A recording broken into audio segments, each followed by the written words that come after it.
Can someone please tell me why? Can someone please tell me why we have the Big Show in 2018 opening SmackDown Live? It is October in 2018. October 23rd, 2018. And we have the fucking Big Show opening SmackDown Live.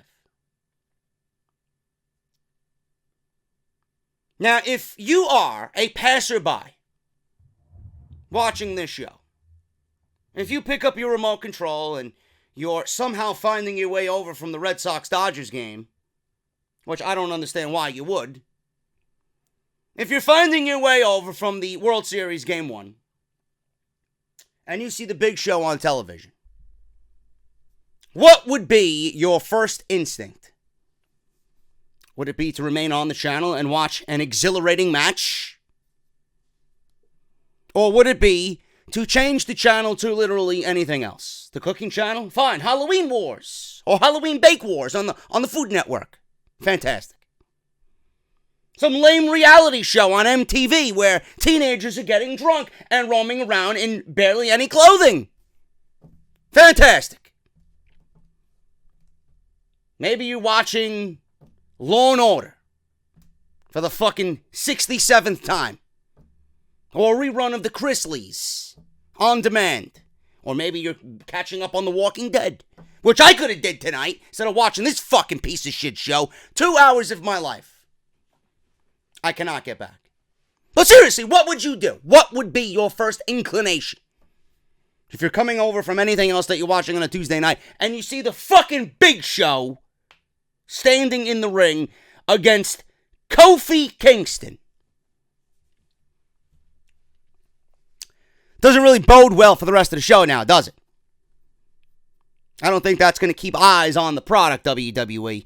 You might want to be aware of what you're doing to open the show. I don't think the Big Show is going to be grabbing any viewers in. It's not really a good look when you're going into a $2 billion TV deal with Fox Sports. Now, granted, I think a lot of people were feeling the same way. A lot of people were feeling lethargic tonight. A lot of people were feeling out of the game. A lot of people would have preferred to sit on the bench tonight. Not literally. I mean, not my Twitter bench. I mean, that's reserved for the degenerates and the fucking losers of today's society. But I'm speaking in a figure of speech type way.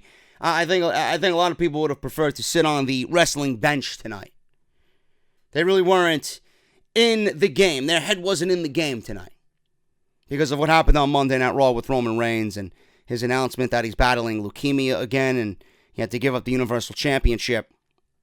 I think a lot of people are still taken back about what happened on Raw. A lot of people are still feeling the effects of the Dean Ambrose heel turn on Seth Rollins, which I don't understand. You know, there's a lot of people today. Speaking of which, and we'll go over this again on Friday when we get to Off the Script. You know, how soft are people nowadays? Oh, WWE did the wrong thing by placing that heel turn on this night. The fuck are you talking about? What was so wrong about it? There's not one fucking heel on that roster that generates any fucking heat legitimately. You take a gamble and you do what needs to be done. WWE did that beautifully last night. And I don't use positive words to describe WWE. They did it beautifully. Who knows? Maybe Roman gave them his blessing. Maybe Roman wanted the show to go on. But doing that heel turn at the end of Monday Night Raw has a lot of people talking. Mostly good. And I thought it was done on the absolute perfect night that they could do it. Because you had everybody wondering, is Roman going to be okay? Everybody's got this shadow of doubt cast above them. And then here's Dean Ambrose going into business for himself on an overly emotional night. Fucking things even more, man. Taking that knife and fucking not even stabbing. He's stabbing and he's fucking gutting. Good. This is professional wrestling. WWE needs a heel. Now they got one. Now, if WWE plays their cards right, they could have a Tommaso Ciampa level heel in Dean Ambrose. And what did I say about Ciampa? Everybody that he's been in the ring with, he's made better. Everything that he's done surrounding the NXT title, he's made better. If Dean Ambrose is at that type of level, or is at least, given the opportunity to be raised to that level, he and that heat will make everybody else around him that much better. We could really be looking at another age of Monday Night Rollins. And is that what we all wanted to begin with? I think so. I really do think so. So WWE is going to be correcting a lot of the wrongs that they did when they put all these broken pieces in the Roman Reigns basket. Now they got to do a lot of fixing because the big dog ain't going to be here anymore. But I do think a lot of people, which again, let me backtrack a little bit. For all those people that are saying that Dean Ambrose heel turn was ill-advised or it was in poor taste. That's in poor taste. Fuck you. I thought it was great. It's Wrestling 101, man. If you're giving me a pen, if you're going to give me the fucking pen to write, well, when is Dean Ambrose heel turn going to happen? Well, Monday Night Raw tonight. Roman Reigns is out with leukemia. Boom. Do it. Do it. Take a risk. This company doesn't take enough risks. They did it, and it paid off masterfully. But I do think a lot of people were still, out of the game when it comes to Roman Reigns. Apparently WWE was out of the game tonight, too, because this SmackDown Live was completely fucking horrendous. They don't know what the fuck they want to do. They don't know if they want to build towards World Cup and Crown Jewel. Still not mentioning Saudi Arabia. No mention of where this is going to be. It may be in your fucking mother's basement for all we fucking know. I don't fucking know. She may be serving fucking cookies and milk. I don't know where this thing's going to be. I don't even know if tickets are on sale yet. Do you have a fucking ticket? If you're watching me from Saudi Arabia right now, if we have any Saudi Arabian fans out there, are you buying a ticket? Did you get your ticket to Saudi Arabia, Crown Jewel? At King Fahd Stadium, or where the fuck this place is. King Saud Stadium. 26,000 people. Who are they filling this stadium with?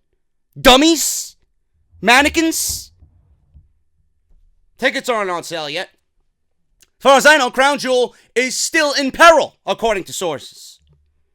They may even cancel the fucking show as of tomorrow.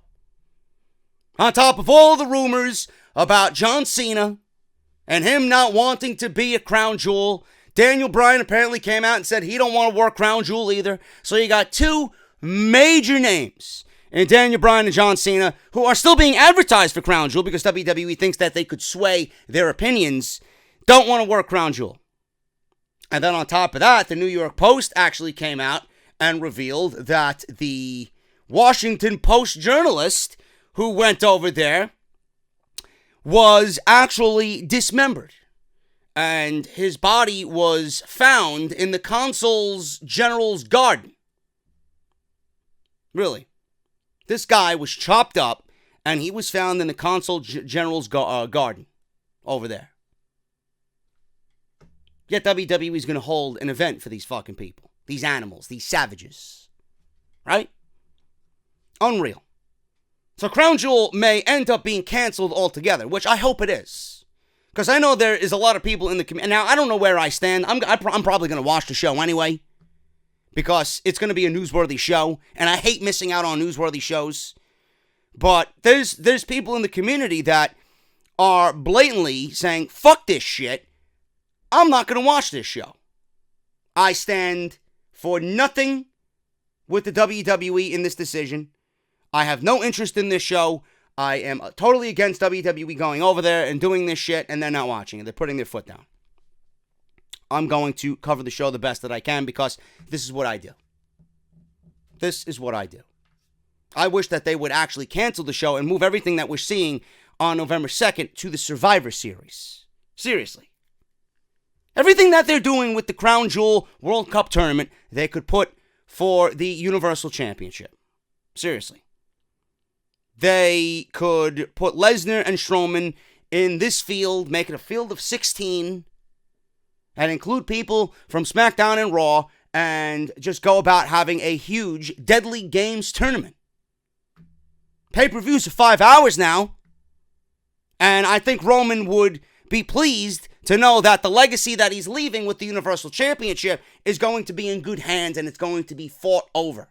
It's going to be a competitive atmosphere in his absence. That's what I wish that they would do. So we don't know what's going on. Wednesday, apparently, WWE is actually going to come to a decision on what's going to happen with Crown Jewel. On top of the Cena stuff, it's just a mess, according to sources. A mess! Which I'll have more news on this coming Friday with Off the Script. But as far as SmackDown Live goes tonight, man, this show was completely boring. Boring! WWE started the show off with Big Show and Kofi Kingston. It's really a great way to get people to fucking tune into the show. So the New Day cuts a promo and can't understand why Big Show helped them. Because he doesn't want to retire, that's why. Kofi wants payback and he really doesn't give a damn who it is, Cesaro, Sheamus, or Show. Because somebody's getting that work tonight, baby. Out comes the new SmackDown Live Tag Team Champions, The Bar with Big Show, Show Bar, or the Big Bar, whatever you want to call them. I don't think they call them Show Bar tonight. I wouldn't know because I fucking dozed off during this shit. I had to go fucking rewind the DVR and catch up on what I really didn't care for. So it was Big Show versus Kofi Kingston. Show is in control here. He delivers 3 straight choke slams in the middle of the ring. He's manhandling Kofi Kingston. And Big E and Xavier Woods make the save. And the Bar enters next and the referee calls for a DQ. Big Show wins by disqualification because Big E and Xavier Woods have had enough of Big Show's choke slams. You know, we gotta watch this shit every fucking Tuesday night now. Great. Awesome. After the bell, all 6 superstars go at it. Show chokeslams Big E in the middle of the ring. Show calls for the Bar to hold Woods next to him, and he drops him with a knockout punch. Show and the Bar stand tall in the middle of the ring, and the match is announced for Crown Jewel. The Bar versus the New Day for the SmackDown Live Tag Team Championships. Should be a good match. Should be a good match. I don't put it past the Bar and the New Day to just go in there and kind of have a half-ass match. I think, you know, with the New Day, every time I mention with the New Day, they go into a big match situation and they usually come out looking like, superstars. They usually have one of the best matches of the night. So I don't expect anything less between these two teams at Crown Jewel. Another tag team match on this show. The Usos versus Daniel Bryan and AJ Styles. This sounds very familiar. Didn't we see this? What was it? Oh, yeah, last week. Didn't we see this last week? What is it? What is it with this fucking company? When they got something good, right? When something for the first time happens and it's good. Now, granted, last week, yeah, it wasn't a 5-star classic that I know these 4 guys could fucking have if they wanted to. But it happened last week. It was the first time the Usos, Daniel Bryan and AJ Styles had a fucking tag team match together. They left a lot on the table. A lot more could have been done for sure between these 4 guys. Not really the match that I expected from all 4 guys, but it was passable for a SmackDown Live. And everybody was like, wow, these 4 guys could really go at it if given the opportunity. So what does WWE do? They listen, and they read, and they hear, and they just rinse and repeat. They're going to ram this shit down your throat until it's not special anymore. We didn't need to see this match again. But in simplistic WWE fashion, they have no feet, no ground to stand on here going into Crown Jewel. Daniel Bryan and AJ Styles are having a match with absolutely no story. No story. AJ Styles has no issue with Daniel Bryan. None. Daniel Bryan comes out of beating The Miz in 90 seconds, at Super Showdown. And the story with Daniel Bryan is, being that he won with a small package, is WWE's playing off the fact that Daniel Bryan can pull out a small package anytime he wants and win the WWE title. This is the best that they got for two of the best wrestlers on the face of this planet. And then the kicker here is they're building frustration between Daniel Bryan and AJ Styles for the lack of tag team continuity between the two on the last 2 weeks of SmackDown Live. Daniel Bryan accidentally hits AJ Styles last week. This week, AJ Styles accidentally hits Daniel Bryan. Who is writing this? Must be a 7-year-old with a fucking crayon. I think I seen that same 7-year-old walk into fucking first grade, second grade this morning. And then he's got a nightcap as the creative writer for SmackDown Live. I don't understand the lack of care here. Why should I be excited about this? Outside of the fact that it's Daniel Bryan and AJ Styles.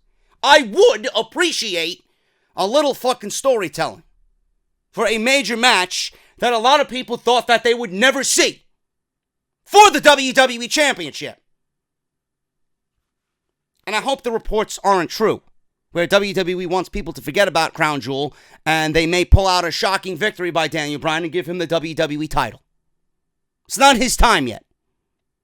I don't think Daniel Bryan holding the WWE Championship would do him or SmackDown Live any good at this point. They can't even get this show right with AJ Styles as champion. So what, when Daniel Bryan becomes champion, we're going to point the finger of blame at AJ Styles and, oh, look, AJ Styles, the ratings were failing with AJ Styles. Oh, look, Daniel Bryan, the ratings are failing with Daniel Bryan. Look at these vanilla midgets. They're not superstars. It ain't their fault. It ain't their fault at all. It's easy to really throw a rebuttal back at you fucking idiots, because Roman Reigns wasn't doing too hot as the Universal Champion either. They were the lowest ratings in that show's 25-year existence. So how good did Roman Reigns do as the big dog on Monday Night Raw? Not so good. They locked him up at the fucking pound. It's the creative writing on this fucking show and on Monday Night Raw. Nobody knows what the fuck to do. They don't know how to write intriguing television. This is what you get when you got non-wrestling related fucking minds working in a wrestling company. It's all about the entertainment. I'm not entertained, motherfucker. I'm not entertained. I don't believe I'm sitting here expressing to you that I'm not entertained by AJ Styles and Daniel Bryan. If they have gotten me to that point, you know it's fucking bad. Because I love both those guys equally. So what happened here? Exactly what I stated. This was the same match that we seen last week. No different. It was only the roles were reversed here. AJ hit Daniel Bryan this week after Daniel Bryan accidentally hit AJ Styles last week. Then they go on and call each other liars. Ridiculous. So AJ springboards in with a phenomenal forearm to Jey Uso, but he moves out of the way, and AJ almost hits Daniel Bryan, puts on the brakes, does not deliver the forearm, and stops before he hits Bryan.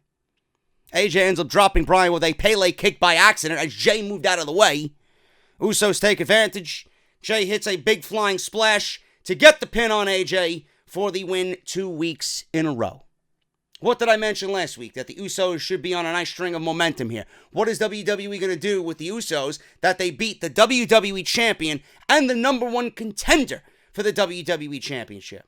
So they beat them last week, and this week they beat them again. So that's 2 weeks in a row. They beat them clean. There's no doubt in my mind that when the Bar and the New Day get done, that they will be looking at the Usos as the number one contender. If that doesn't make the Usos the number one contender for the tag team titles on SmackDown Live, somebody's doing something fucking wrong. Usos win clean for the second week in a row. Dasha Fuentes then caught up. Dasha Fuentes! AJ! How do you think of the situation with Daniel Bryan. AJ Styles and Daniel Bryan backstage with Dasha Bot Android 6.0. She asked if AJ's Pele kick was intentional. AJ says, of course it was an accident. Just like Bryan doing something similar last week. Then they have some friendly but aggravating or stressful words to one another. And Bryan accuses AJ of being a liar, saying that, AJ, I see your nose growing like Pinocchio. I don't know why we're mentioning fucking Pinocchio here. This is fucking ridiculous. Saying his nose is growing like fucking Pinocchio. Okay. I'd rather be watching fucking Pinocchio. Wish fucking Pinocchio would stick his nose up fucking Vince McMahon's ass. Maybe he'll ruffle some fucking feathers and get some fire underneath him. Something. It's fucking bullshit. Bryan throws up a too sweet brother at AJ and mocks him and walks off. Heel Daniel Bryan? Nah, it's just Daniel Bryan getting down and dirty because he knows he's fighting for the WWE Championship. Daniel Bryan is not showing you any heel-like tendencies. But I'm sure Saudi Arabia are going to really give a shit about this match at Crown Jewel. Charlotte Flair, oh my God. Speaking of fucking Android Bot 9.0, Charlotte Flair is at the WWE Performance Center. We mentioned this on Off the Script on Monday. If you guys missed it, it'll be in the annotation. Charlotte Flair is speaking to the women down at the NXT Performance Center training. This was over the past weekend that just passed. So we see Charlotte speaking about, what to do and doing the right thing. And we got a few of the women there asking questions. We got Jessie asking some questions. She was in the Mae Young Classic. Lacey Lane is asking questions. All scripted questions. None of these questions were, regurgitated to Charlotte in a genuine, organic manner. They were all scripted. And you could tell that they were scripted because it had to do with current WWE storylines. I mean, who's going to ask what's the difference between working in NXT and Monday Night Raw? One show is good, the other is fucking terrible. You got eyes! The fuck you asking that question for? What did you expect her to say? Oh, it's difficult to try and, maintain your level of character in front of different WWE audiences globally. Are you fucking kidding me? What's the difference between NXT and Monday Night Raw? One show does it right, the other does it wrong. No, but they were on camera. She couldn't really, say that type of thing to the women down there. Otherwise, I think she would have.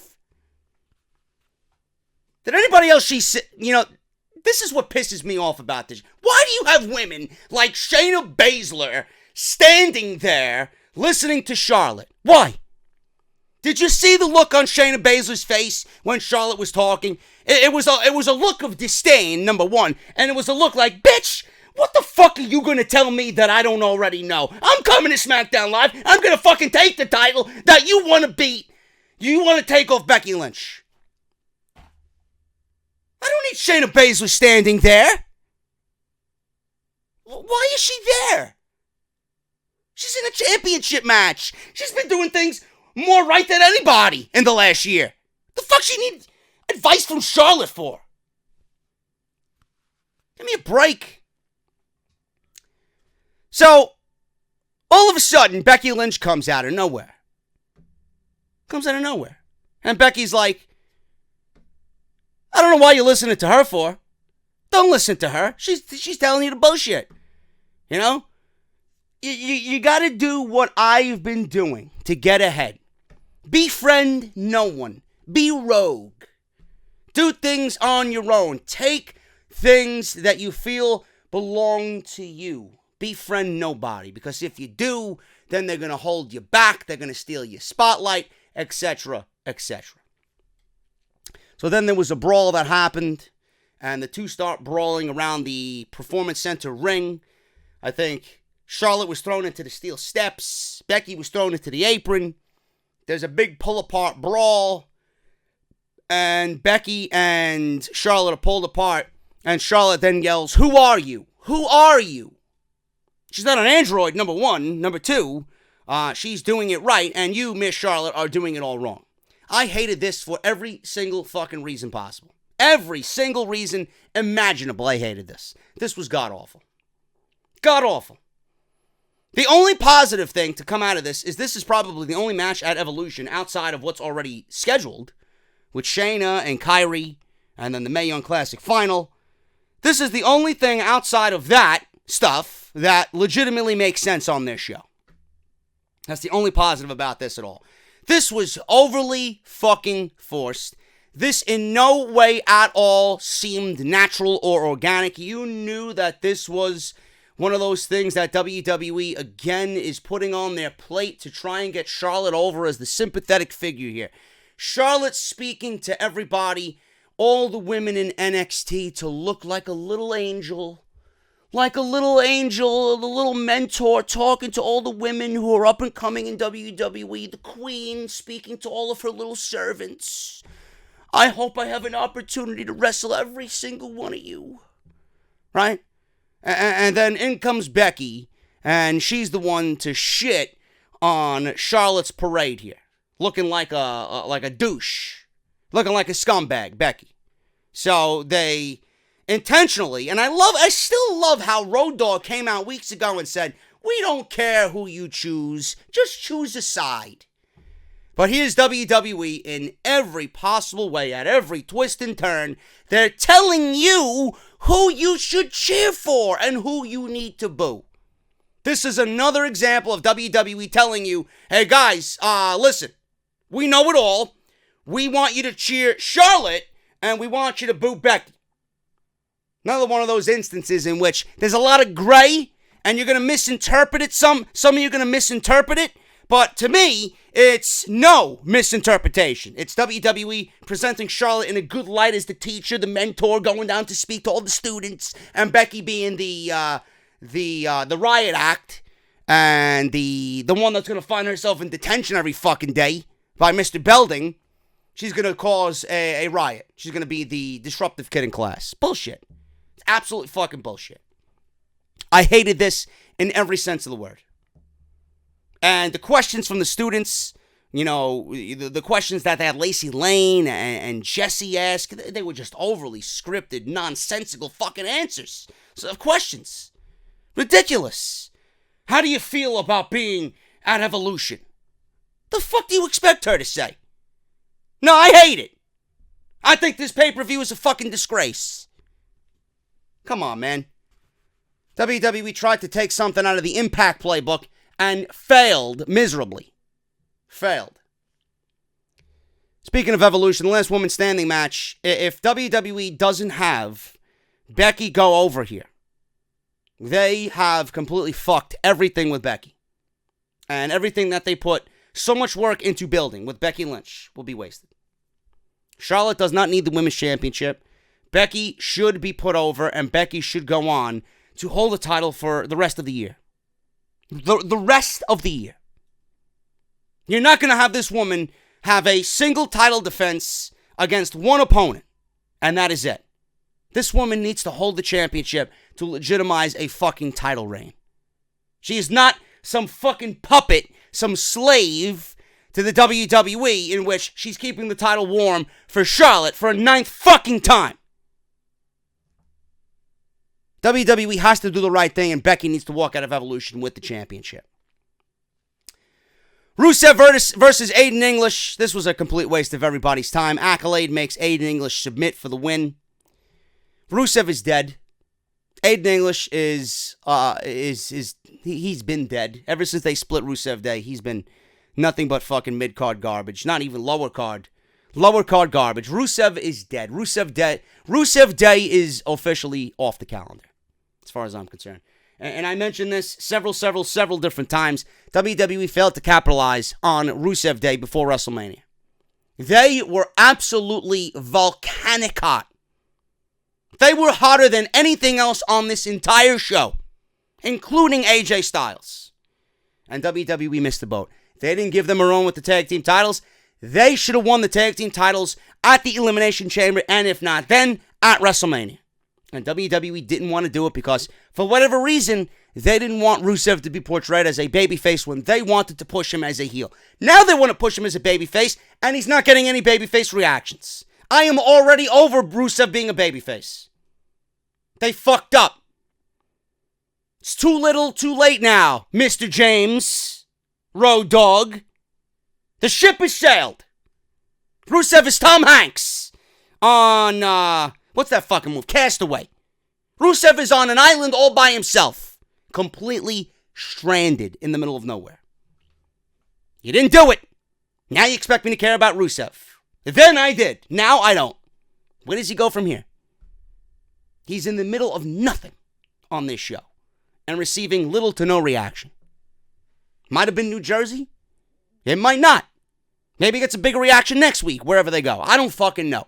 But all I know is that this guy is absolutely to a point now where it's too little too late. I don't care what they do with Rusev, and the reactions speak for themselves. Rusev wins. Miz TV with Rey Mysterio. Rey Mysterio, I'm glad he's back. Glad he's back on SmackDown Live. He couldn't wait to get back on Miz TV. You know, on a normal day where I'm a little more excited, this would have actually excited me. Watching The Miz and Rey Mysterio on SmackDown Live.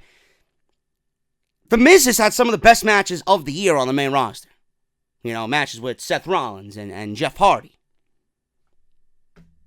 So, putting him in there with Rey Mysterio, you know, given the time and given a little bit more importance, I honestly think that they could tear the house down. Given the time, given a little bit more importance, and in the right fucking arena with the right crowd, I think these guys could tear the house down if given the opportunity. No question. It's just that nobody cared. Nobody cared. And this was one of two matches tonight that we could potentially see at Crown Jewel in the first round of this World Cup tournament. WWE did this, and they did Jeff Hardy versus Randy Orton to main event this show. Now, what are they going to do at Crown Jewel? Are they going to put The Miz versus Jeff Hardy and Randy Orton versus Rey Mysterio at the pay-per-view? Now, why would you do Rey Mysterio versus Randy Orton in a first-round match? Or are they going to mix up everybody and they're going to put SmackDown versus Raw guys in the tournament? They could still very well do that. I don't really know. They haven't laid the groundwork for this tournament yet. We don't know who's facing who in the first round. I don't know. But needless to say, I wasn't excited about what they presented here because there was no meaning to it. It was built off a meaningless Miz TV segment. Miz says that he's done it all. He will advance through the World Cup. And he's a larger-than-life star. They're not interested in seeing guys like Rey anymore. A guy that's very 90s, like Rey Mysterio. Miz goes on bragging that he's accomplished everything in WWE, while Rey has been gone and on hiatus. Miz says he will win the World Cup and prove that he's the best in the world. Miz says he's sorry to disappoint Rey. Rey says Miz is right. He is disappointed because he thought he was booked on Truth TV. And then there was a huge Truth TV chant. And then Miz was like, I guess you would like a dance break in the middle of this thing. And Rey Mysterio starts smiling. Miz goes on to say that he canceled R-Truth's illegal broadcast last week. And if Rey isn't careful, he will cancel him too. Rey then warns Miz that he didn't come back to SmackDown Live to be on some dusty talk show. He came back to compete. So Rey challenges Miz to a fight. Miz says no one wants to see that happen. But the crowd obviously breaking out in yes chants wanted to see it happen. So then he decks the Miz with a cheap shot to the midsection. And then they go to commercial break. Paige makes the match during commercial break. And we got The Miz versus the Rey Mysterio. I'm jumping the gun here. Rey Mysterio versus The Miz. Really nothing of any interest here. It was good for what it was.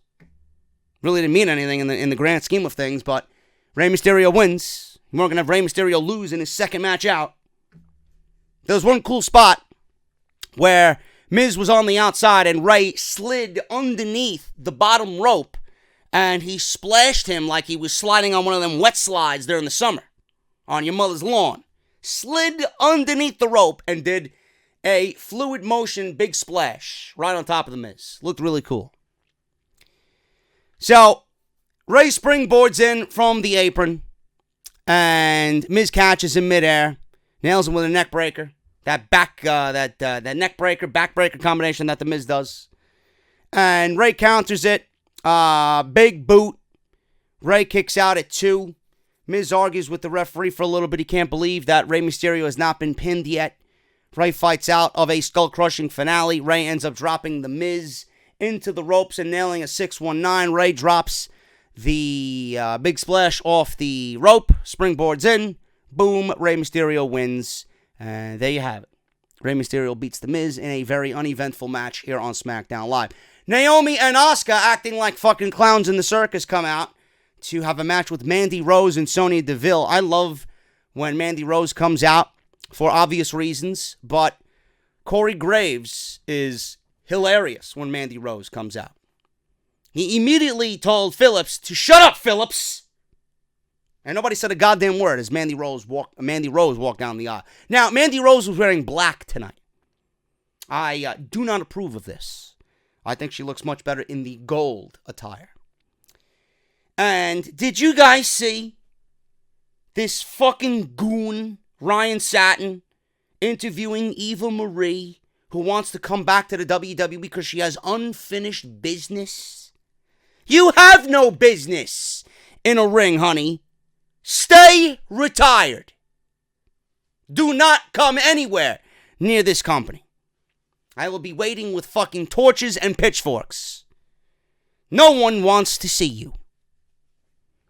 Naomi and Asuka versus Mandy Rose and Sonya Deville. This didn't get started because the Iconics came out and they cut promo on the Evolution Battle Royal that they will win the Battle Royal on Sunday. Lana comes out and she doesn't say a goddamn fucking word. All we hear is her theme music and she starts dancing in the aisle. Carmella comes out. She interrupts Lana. Zelina Vega then comes out and she throws Carmella into the ring, and there's a huge brawl that breaks out in the middle of the ring. Naomi takes out Carmella.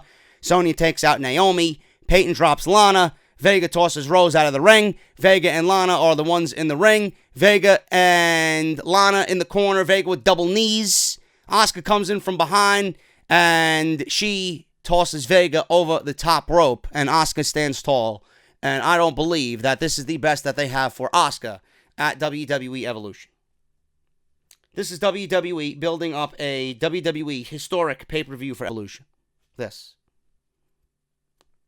is the best that they got.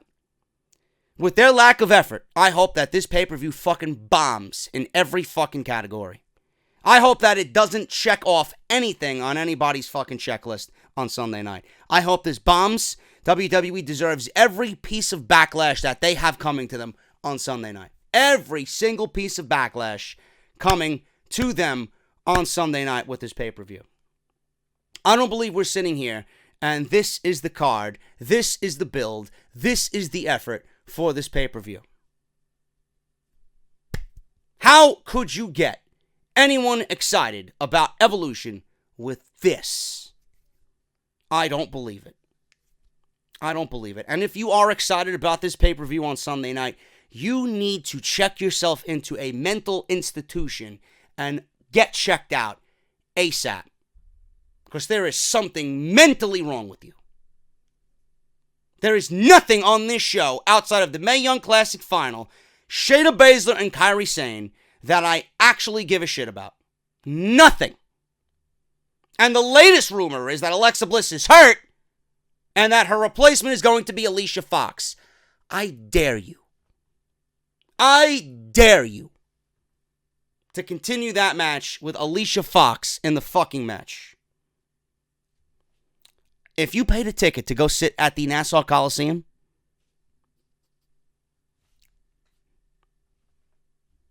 Jeff Hardy versus Randy Orton. This was completely unexciting. Completely unexciting. Who would want to see this match after the shit that we got at Hell in a Cell? This offered zero excitement.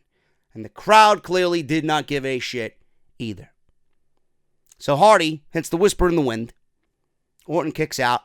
Hardy comes back with a twist of fate, drops Orton in the corner. Hardy goes up top for a swanton, but Orton rolls out. The ring general, Randy Orton, knew what was coming.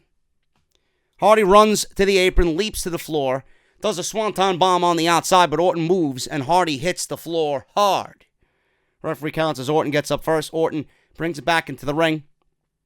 Does his little viper dance in the middle of the ring, getting ready for the RKO. Hardy gets up. Hardy blocks the RKO, backslides Orton for a 2 count. Hardy misses the twist of fate again, but Orton turns and counters it into an RKO for the pin. I do believe that this is the first pinfall since his return that he's gotten with the RKO. So that's that. Orton poses. He goes up top to do his usual pose, and the announcers hype the World Cup tournament. Will Randy Orton win the World Cup? If I'm picking somebody to win the World Cup, I'm going with Randy Orton. That man is not losing in Saudi Arabia. None. And if he does lose, he's going to lose by DQ. They're not pinning Randy Orton in Saudi Arabia. I'm going with Randy Orton to win the WWE World Cup to crown the best in the world. Funny thing happened before this show. Shane McMahon comes out, and he's hyping Crown Jewel, and he's hyping the World Cup. And the World Cup, he says that will crown who the best in the world is. So people in New Jersey started to chant CM Punk loudly. Shane McMahon says, I don't think he's in the tournament. So Shane McMahon is the commissioner of SmackDown Live. He comes out to not really do anything on the show, but hype a tournament that means absolutely nothing at the end of the day. Could have did a little bit more with Shane McMahon being there, but this is WWE. Everything is fucking half-assed. I can't wait until Crown Jewel and Evolution are completely over and done with. Because these two shows are completely irrelevant in my eyes. They've done absolutely nothing, no effort at all, to make you feel like these two shows are special. One is on the verge of being fucking canceled, where they found fucking reporters chopped up in the garden. And then the other one is a complete mess with absolutely no build, no singles matches that mean anything outside of NXT. Built on this historic fucking aura, Evolution. Evolution's nothing but bringing back the old timers to take the spotlight away from the people that really are the ones who started the revolution. You're bringing in all the old timers to take the spots away from the women who started the current women's revolution. They got it ass backwards, man. I don't know what to tell you. This SmackDown Live was fucking god-awful. Completely god-awful. And I'm getting the fuck out of here, man. I'm taking a shower. I'm playing some Black Ops 4. And this show can kiss my ass. I'll see you guys for NXT. Programming note. I don't think I'm going to be doing an NXT UK review. I'm just going to kind of put it into the regular NXT video. Because I don't really want to take away time where I can upload other content for you guys. So I think that's what I'm going to do. We'll cover the Mae Young Classic, NXT, and NXT UK all in one video. So there you go. Thank you guys so very much. I'm getting out of here.